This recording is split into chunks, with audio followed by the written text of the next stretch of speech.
किसी ने बड़े कमाल की बात कही है कि अगर आपकी समस्या जहाज जितनी विशाल है तो याद रखिए कि प्रभु की कृपा सागर जितनी विशाल है। और ऐसी वीडियोस देखने के लिए सब्सक्राइब करें माय एफएम का यूट्यूब चैनल और दबाएं बेल आइकॉन। नमस्ते दोस्तों, मैं हूं आरजे कार्तिक। एक बार भगवान विष्णु जी से नारद जी ने कहा कि प्रभु, जो आपकी भक्ति करते हैं, आराधना करते हैं, वो इतने दुख में क्यों रहते हैं, और जो आपकी भक्ति नहीं करते, आपका नाम नहीं लेते, वो बड़े पैसे कमा रहे हैं, धरती लोक पर बड़े आनंद में रह रहे हैं। तो भगवान ने नारद जी से कहा, आओ चल करके आते हैं, भ्रमण करके आते हैं। दोनों साधु वेश में धरती लोक में पहुंचे, धरती पर आए। एक व्यापारी के घर पर गए, जाकर के दरवाजा खटखटाया और भिक्षा मांगी। तो व्यापारी आया, दरवाजा खोला और बिगड़ने लगा, गुस्सा करने लगा कि तुम आ जाते हो मुंह उठा करके, ये कोई जगह है, यहाँ भोजन मिलता है, ये वो है, जाओ जाकर के मेहनत करो। बहुत कुछ कहने लगा व्यापारी, तुमने धंधा बना लिया, बहुत कुछ कहने लगा, ऐसा ऐसा कहने लगा, अपशब्द कहने लगा। दोनों वहां से चल दिए। नारद जी को लग रहा था कि भगवान अब जो है इसको श्राप देंगे, इसका व्यापार सब चौपट हो जाएगा, इसको अकल आ जाएगी। थोड़ा वहां से आगे चले तो भगवान जी ने कहा कि तुम्हें और धन मिले, तुम और प्रसन्न रहो, मस्त रहो, ऐसे ही व्यापार फलता फूलता रहे। नारद जी को समझ में नहीं आया क्या हो गया। थोड़ा आगे चले तो एक झोपड़ी में गए। एक बूढ़ी महिला वहां रहती थी, भगवान की आराधना करती थी, पूजा पाठ करती थी। उनके घर में एक झोपड़ी के बाहर एक गाय बंधी हुई थी। वहां जाकर के उन्होंने आवाज लगाई, भिक्षाम देही।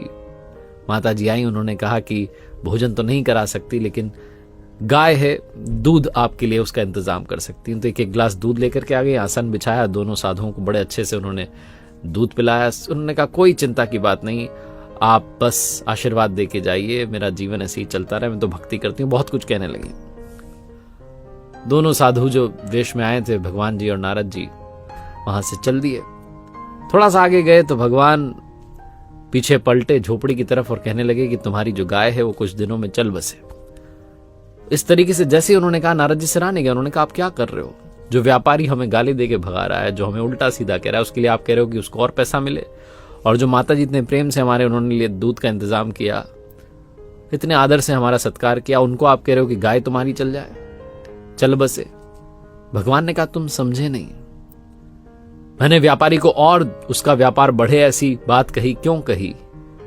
क्योंकि उसका मन ही उसी में, उसकी आसक्ति उसी में, उसका लगाव उसी में है। जब अंत समय आएगा तो और पैसा सोचता रहे और अगली योनि में वो सर्प बन जाए, तिजोरी के नीचे बैठा रहे। और बूढ़ी माता जी को मैंने कहा कि आपकी गाय जो है वो चल बसे। मैं नहीं चाहता कि जब वो अंत समय में पहुंचे तो गाय की चिंता करने लगें कि इस गाय को कोई ले ना जाए, इसको कोई मार ना दे। वो गाय का सुमिरन ना करें, वो मेरा सुमिरन करें। इसलिए गाय उनके जीवन से पहले ही मैं हटा देना चाहता हूं। शास्त्रों में कहा गया है कि अंत समय में हम जिस भी चीज का स्मरण करते हैं, जिसके बारे में सोचते हैं, वैसे ही बन जाते हैं।